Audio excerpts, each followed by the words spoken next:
জিন্দাবাদ জিন্দাবাদ আমার দাবি মানিলো মানিলো মানিলো we want justice justice justice ahoya Ahoya NHM জিন্দাবাদ we want justice justice justice আমার দাবি মানিলো মানিলো মানিলো সম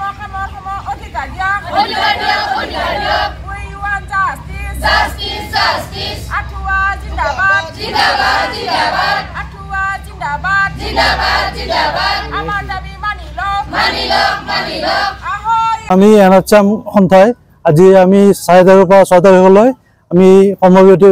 অনুষ্ঠান কৰিছো যাতে আমাৰ দাবীসমূহ চৰকাৰে মানি লয় আৰু আমি আজি প্ৰায় 15-20 বছৰলৈ পিছৰ ধৰি আমি এনএচএম কাম কৰি আছো কিন্তু আমাৰ লগৰ এজনে যিখিনি কাম কৰে আমি সেই একেই কাম কৰি আছো কিন্তু আমাৰ প্ৰাপ্য হয়নে আমি বঞ্চিত হৈ আছো কিয়তে ধৰি লওক যদি 60,000 পায় আমি পাব 20,000 গতিকে সেনেকৈ আমি দৰমহা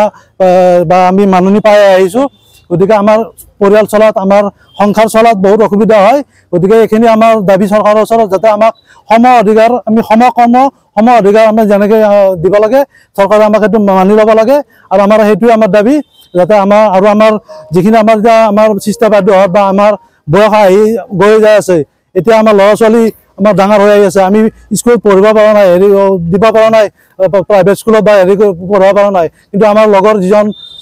একেলগে কাম কৰা এজন আমাৰ সতীৰ্থ তেওঁলোকৰ ল'ৰা ছোৱালী আজি কি বুলি কয় প্ৰাইভেট স্কুলত পঢ়ায় বা হেৰি ভাল স্কুলত পঢ়ায় আমাৰ ইচ্ছা নাযায় নেকি ভাল স্কুলত পঢ়া ল'ৰা ছোৱালীক গতিকে আমাৰো ইচ্ছা যায় গতিকে আমাক আমি যিহেতু আমি সময় আজি ক'ভিড কালৰ পৰা আমি কাম কৰি আহিছোঁ ক'ভিড কালত আমি টেকনিচিয়ান প্লাছ নাৰ্ছ বাইদেউসকলে আমি আগত কাম কৰিছোঁ একদম ক'ভিড পেচেণ্টৰ লগত আমি যুঁজিছোঁ গতিকে তেনেস্থলত আমি বহুত হতাশাত ভুগিছোঁ যে এতিয়া আমাক চৰকাৰে কমচে কম আমাক মূৰ দাঙি চাওক যেনেকৈ টেট শিক্ষকক যেনেকৈ ৰেগুলাইজ কৰিলে বা সম অধিকাৰ সিহঁতক দৰমহা বঢ়াই দিলে আমাকো আমাৰ প্ৰাপ্যখিনি যাতে আমাক বঢ়াই দিয়ে সেইখিনি আমাৰ দাবী হয় আমি আজি এনএচএম কৰ্মচাৰীসকলে কৰ্মবিৰতি ৰাখিছোঁ কাৰণ আমি কামৰ অধিকাৰ পোৱা নাই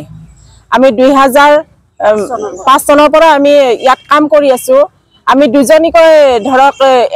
কৰ্মচাৰী কাম কৰোঁ একে ঠাইতে একে সময়তে ৰেগুলাৰজনীয়ে ইমানখিনি পায় কিন্তু আমি তাৰে আধাও নাপাওঁ আমাৰ কি সপোন নাই নেকি আমাৰোতো এটা সপোন আছে আমাৰ ল'ৰা ছোৱালীৰ ভৱিষ্যত আছে আমাৰো প্ৰাইভেট স্কুলত পঢ়াব ইচ্ছা যায় ভাল খোৱাব পিন্ধাব ইচ্ছা যায় কিন্তু আমাৰ যিখিনি আমি দৰমহা পাওঁ আমাৰ গাড়ী ভাড়াতে গুচি যায় আৰু এনেকুৱা হ'লে আমাৰ নচলিব আমাকো কামৰ অধিকাৰ দিয়াটো প্ৰয়োজনীয় বুলি আমি ভাবোঁ কাৰণ আমি কৰ্মবিৰতি 3, 4, 5, 6 এই 3 দিন একেৰাহে আমি কৰিম আৰু যদি এই 3 দিনৰ ভিতৰত কোনো আমি ৰিজাল্ট নাপাওঁ তেতিয়াহ'লে আমি জংকী আন্দোলন কৰিবলৈ বাধ্য হৈ যাম।